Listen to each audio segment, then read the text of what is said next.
Aquele cara tava decidindo ali, vou matar ou não você. Este cara, só de se colocar nessa posição, que é uma posição de juiz da tua vida, este cara, na minha visão, não pode sair da cadeia. Você se tornar o juiz da vida de outra pessoa, que é o assalto à mão armada, você tem que ser muito punido. Você tem que ser punido, assim, da maneira mais pesada possível. Porque ser um juiz da vida alheia e se colocar numa posição de deliberar se alguém vive ou morre, é uma das coisas mais autoritárias que existem.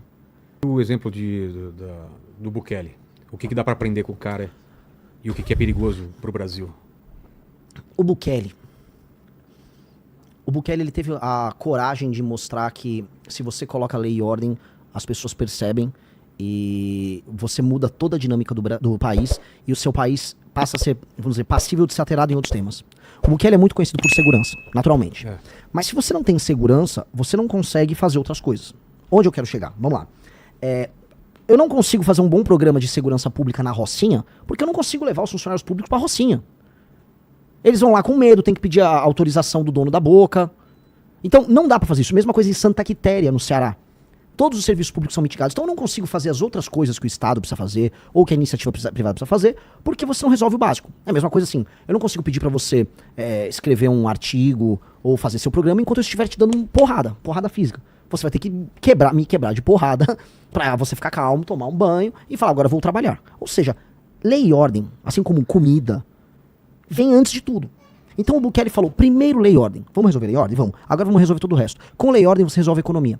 Com lei e ordem você resolve a educação. Mas aqui você faria a mesma coisa? Precisa. Logo no começo. O presidente da República ele tem que fazer um marco. Eu vou colocar lei e ordem no meu país. O meu país vai ter lei e ordem, muita. E por que ninguém fez até isso? Porque não davam valor e porque não tinha um projeto de Brasil. Esse é um grande problema. O Bukele tinha um projeto para El Salvador. Ele vislumbrava, se eu arrumar lei, se eu destruir as gangues aqui, aí eu vou poder tentar transformar El Salvador num hub para eu trazer grandes empresas. Aí a Google foi para lá, a China investiu em biblioteca, ele tá trazer empresas de cripto para lá e tá tendo sucesso nisso. Agora, o que ninguém fala do Bukele, o sistema de saúde, um modelo envolvendo inteligência artificial, um aplicativo que ele criou, se eu não me engano, junto com a Google, para integrar o atendimento para as pessoas, é genial, é mais genial do que o modelo de segurança dele. Ninguém fala. Vai ficar os jornalistas, por exemplo, o Bukele é autoritário. Você conhece o sistema de saúde de El Salvador? Cara, se vê o sistema de saúde que ele está implementando lá, é genial. Por que ele fez isso? Porque ele conseguiu impor lei e ordem, e aí ele teve com isso espaço, não só de popularidade, mas, vamos dizer, espaço político num país que não tem mais gangues, para investir em saúde. Ele estava com uma política de fazer novas escolas, de impor lei e ordem e disciplina nas escolas, porque o Bukele, ele está estudando o caso de Singapura.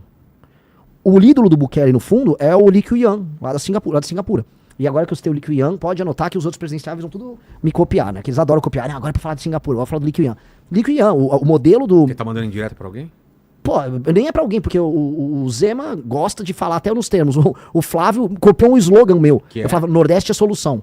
Porque eu falo, se a gente resolve... Você viu o que eu expliquei das prefeituras, toda a construção que eu fiz? O que eu explico é, se você muda o modelo de governança nos municípios e nos estados do Nordeste e gera atividade econômica, o Nordeste para de exportar pessoas humildes para viver de maneira indigna em outros estados, você melhora a qualidade da representação política, todos os estados começam a contribuir com a federação de maneira equilibrada, e aí fica dinheiro de São Paulo em São Paulo, para São Paulo investir em estrada, para Santa Catarina investir em estrada, entendeu? Você resolve a federação. Portanto, o Nordeste não é o problema, o Nordeste é a solução. Essa é a minha tese. Pô, tem artigos, tem tudo, a gente construiu livros sobre isso. O Flávio vai lá e como ele acha que, eu vou pegar votos no Nordeste, então o Nordeste é a solução, vai pastar. E o Zema...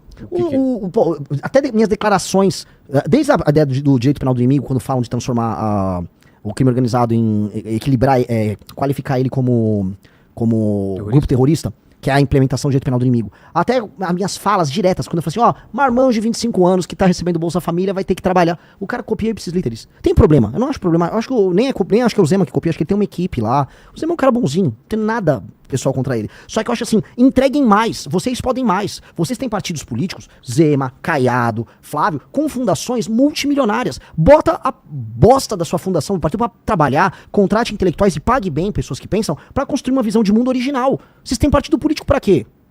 Então, o meu partido, que assim, é pobrinho, a gente constrói a própria visão de mundo. Então, pega a galera, o PL, que é o partido lá do Flávio, tem uma fundação, acho que é a Fundação Álvaro Vale. Em 4 anos, assim, se der, bobear deve dar centenas de milhões de dinheiro que esses caras têm à disposição. Aí ficam lá fazendo uns eventos nada a ver.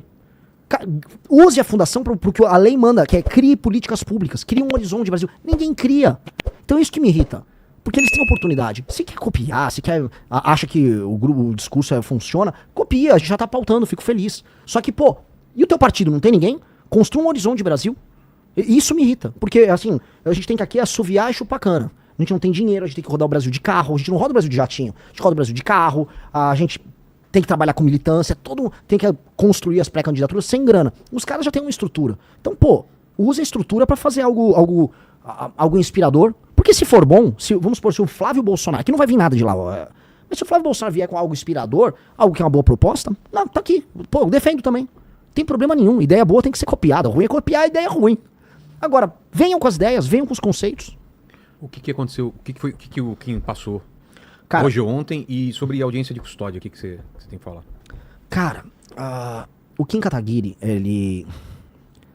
Como é que eu falo do cara? Eu tava ontem falando com ele por telefone. Porque eu conheço o Kim, como eu falei, como o nosso japonês, molequinho fedido lá, jogando videogame no escritório. E ele se tornou um cara...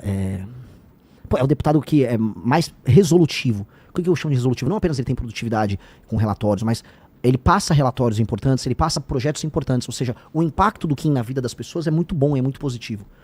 E ele ter conseguido... Pô, você tem essas bancadas de deputado, que são os deputados policiais, que dá muita audiência, sabe? Ah, sim. Dão muita audiência. Ele sempre elege o capitão não sei o quê, o coronel não sei das quantas, o tenente não sei o quê, o cabo blá blá blá. E aí é um japonês que joga videogame, que passa o projeto que endurece as penas. É o cara do videogame. E é o ele cara. Conseguiu agora? Porque ele imagino é que ia ter muita resistência, né?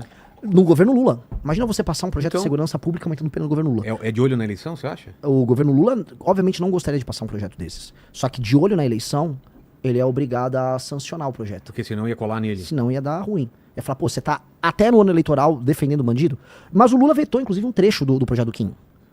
Agora, todos os projetos que envolvem segurança, o governo do PT, ele tenta mitigar. Então, o Kim passou um projeto que ele é muito bom. Ele aumenta todas as penas para furto, roubo e receptação e também para crimes online. Até porque boa parte dos crimes do Brasil são cometidos na internet. Golpe contra idoso, o escândalo do INSS, em grande medida, é um grande esquema de golpe contra idoso. E você não tinha tipos penais que pegassem isso. Então, o que o Kim fez? Sabendo que ia haver uma sabotagem do Centrão, sabendo que haveria, vamos dizer, sabotagem de políticos à esquerda, ele conseguiu um projeto que aumentasse as penas por furto e roubo. Aí, então, você aumenta a pena por furto e roubo, se for celular é agravante, se for a mão armada é agravante. Por quê? Aí entra a inteligência. Porque a maior parte dos assaltos são assaltos de celular no Brasil. As pessoas roubam carro, roubam casa, roubam carteira, roubam, mas o principal é o celular. Foi criada toda uma indústria para roubar celular aqui. Aqui você tem uma indústria. No centro de São Paulo, você tem, por exemplo, a máfia dos nigerianos que recebem esses celulares e aí vão mandar. Tem muita gente que vai falar, pô, hoje é verdade, eu já vi meu celular, depois o cara tem um iPhone, eu vi que ele tava lá, sei lá, na Nigéria, sabe? Por quê? Porque isso acontece. Outros vão pro Paraguai, então você construiu uma indústria. O menino que rouba o celular, ele já tá com aquele celular vendido. Ele já sabe pra onde o celular vai. Então, esta lógica, que é aí por isso que o que inclui a receptação, essa lógica envolve um mercado sobre celulares. E isso ele ajudou a quebrar, porque agora que a pessoa é pega, o cara roubou um celular na mão armada, que é a maior parte dos casos de assalto no Brasil, que é o que mais aflige os brasileiros com segurança, esse cara vai preso. O policial não vai se sentir um inútil pegando o cara, levando pra delegacia e o delegado soltando.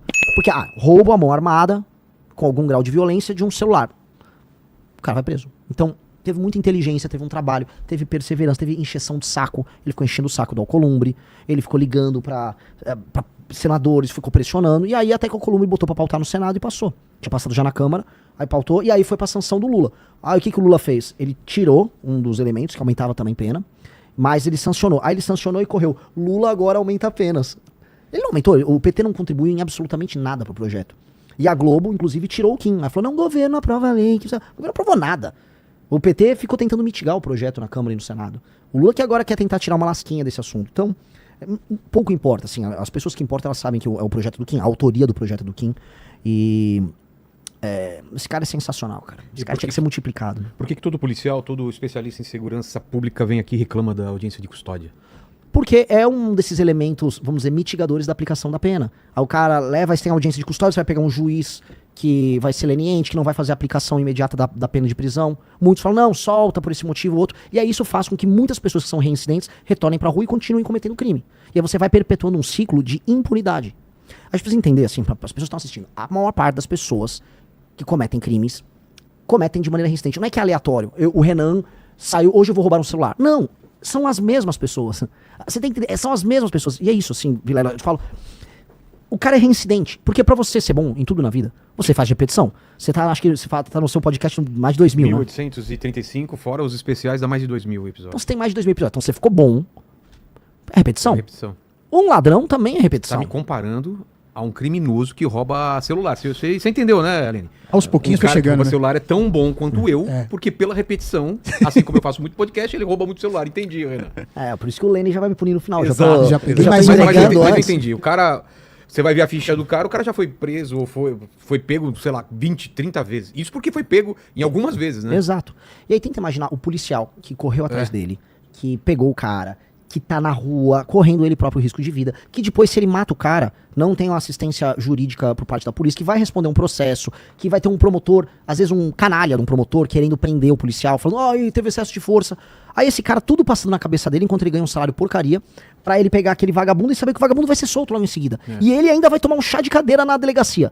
Então, se você for pegar todo o ciclo da experiência do policial no enfrentamento ao crime, o policial, pra topar ser um policial num cenário desse, o cara, ou ele é um herói, ou ele é muito louco. E eu acho que na maior parte dos casos ele é um herói. Porque o cara, pra manter a fé na farda, sabendo que tem todo esse sistema construído pra isso, é muito errado. Então, assim, tanto a audiência de custódia, o juiz de garantia, são todos instrumentos criados pra manter o criminoso na rua. E o criminoso é sempre o mesmo porque ele é reincidente. O que a gente precisa fazer? Quando o cara é reincidente, aumentar bizarramente as penas. O cara entendeu assim, cara, se eu for pego pela segunda vez, eu vou ter, sabe, por um crime violento com a mão armada, mais de 35 anos de pena, 40 anos de pena, ele perdeu a vida dele foi desperdiçada. Ele tem que entender isso. E aí a gente tem que aumentar o policiamento, de modo a ele ter certeza de que não haverá impunidade. Ele tendo certeza que não haverá impunidade, ele faz um cálculo econômico, porque por mais que ele seja canalha, ele não é um imbecil completo. Dito isso, Vilela, falo aqui, porque não existe solução mágica. Mesmo em países desenvolvidos, os Estados Unidos é um exemplo, que tem penas altas, o cara consegue ser um imbecil a ponto de saber que ele vai destruir a vida dele, mas ele vai lá e comete o crime. E aí ele vai ter que ir pra cadeia e vai ficar muito tempo na cadeia. E não vai dar pra ficar a moça dos direitos humanos, não, mas olha só, ele tá muito tempo. Ele optou. Se ele pegou uma arma, botou na cabeça de alguém e fez o seguinte julgamento: olha, você vive ou morre, dependendo da minha vontade. Este cara é um juiz da vida de outra pessoa. A gente nunca se toca, porque a gente, novamente, recapitulando o que eu falei no começo, a gente naturaliza o absurdo. O Brasil é o país da naturalização do absurdo.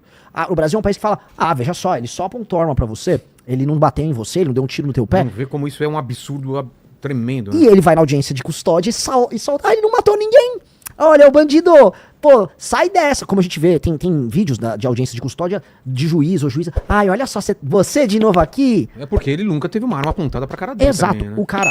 Quando o cara se coloca numa posição de poder em que você vive ou morre, dependendo da vontade dele, às vezes o cara tá louco de alguma droga, às vezes o cara é um moleque, um menor de idade. Toda a tua vida, todos os teus sonhos, todos os seus amigos, a sua mãe, o que o seu pai sonhou sobre você, tudo aquilo tá na mão daquele cara. Aquele cara tá decidindo ali, vou matar ou não você. Este cara, só de se colocar nessa posição, que é uma posição de juiz da tua vida, este cara, na minha visão, não pode sair da cadeia. Você se tornar o juiz da vida de outra pessoa, que é o assalto à mão armada, você tem que ser muito punido. Você tem que ser punido, assim, da maneira mais pesada possível. Porque ser um juiz da vida alheia e se colocar numa posição de deliberar se alguém vive ou morre é uma das coisas mais autoritárias que existem. É de um autoritarismo, a ideia de que sua vida vale um celular e que se você não entregar, ou se você tremer a mão, o celular cai no chão e ele desconfia e dá um tiro em você, e a gente não se toca. Isso é muito absurdo. Países como os Estados Unidos entendem isso. Puxou a arma, tá cometendo, você vai ficar muito tempo preso. A gente aqui na audiência de custódia, mas não levou a óbito ninguém, ele nem atirou. Imagina, ter uma arma fria, usou essa arma fria pra assaltar alguém, cara, pra mim, se o policial viu, é tiro na cabeça, tem que matar. O cara tá se colocando nessa posição, ponto. Se ele se entregou, é muito tempo de cadeia. E ponto. E a gente tem que entender, porque, novamente, esse raciocínio que eu fiz com você, as pessoas não fazem. Que é a ideia da naturalização. Quando você...